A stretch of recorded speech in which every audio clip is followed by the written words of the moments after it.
Now, the rest of the story. Bill and Fletcher were the best of friends. It's not surprising that when Bill would get onto a good thing, he always wanted to share it with Fletcher. And it's interesting how they'd met.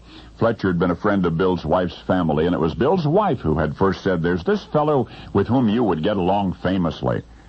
Well, the first tour of duty, Bill was captain of the vessel. Fletcher could not speak highly enough of Bill. Indeed, it was Bill who first instructed Fletcher in the use of naval charts and instruments.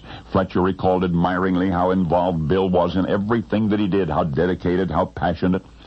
Then there was the next voyage they sailed together. Bill had chosen Fletcher for his second mate. Now, into this atmosphere of friendship and mutual admiration, a bond had grown between these two men, a strong bond. And one day Bill approached Fletcher with the deal of a lifetime. This was to be a botanical expedition, not an ordinary one. A prestigious botanical theorist, a fellow named Joseph Banks, had become convinced that a plant called breadfruit could provide an extremely inexpensive, nourishing food source for the whole world. Problem was, this curious member of the mulberry family, breadfruit, was not indigenous to the West, would have to be retrieved from halfway around the world and especially cultivated, and Bill had been chosen to head the breadfruit expedition. He would be given a vessel uniquely modified to function as a floating greenhouse, a safe means of transportation for the delicate plants, and in the process, surely Bill's name would go down in scientific history as the man who fed the world. Bill could think of nobody he'd like better to accompany him on the long voyage than his trusted friend Fletcher.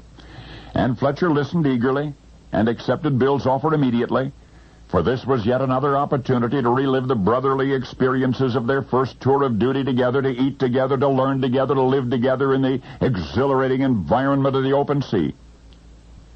56 days into this third mission, almost 2 months from home port, Bill wrote this entry in his ship's log, quote, "My men are all active good fellows, and what has given me much pleasure is that I have not yet been obliged to punish any one. My officers and young gentlemen are all tractable and well-disposed.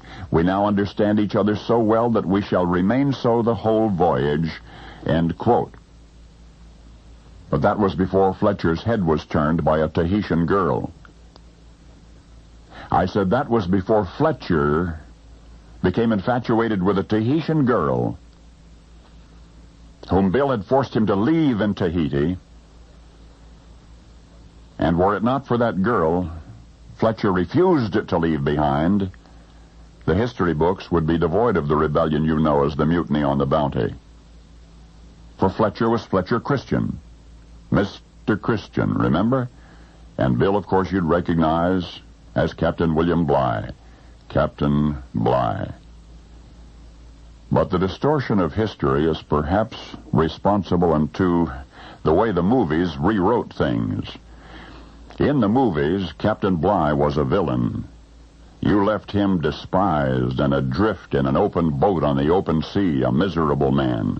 But in fact, in the ship's log, and in factual history, as Bligh was being cast adrift from the Bounty, he called out reminding Christian of their long-time friendly brotherly relationship, and it was Christian who then, from Pitcairn Island, on which he had exiled himself, called out, "I am in hell.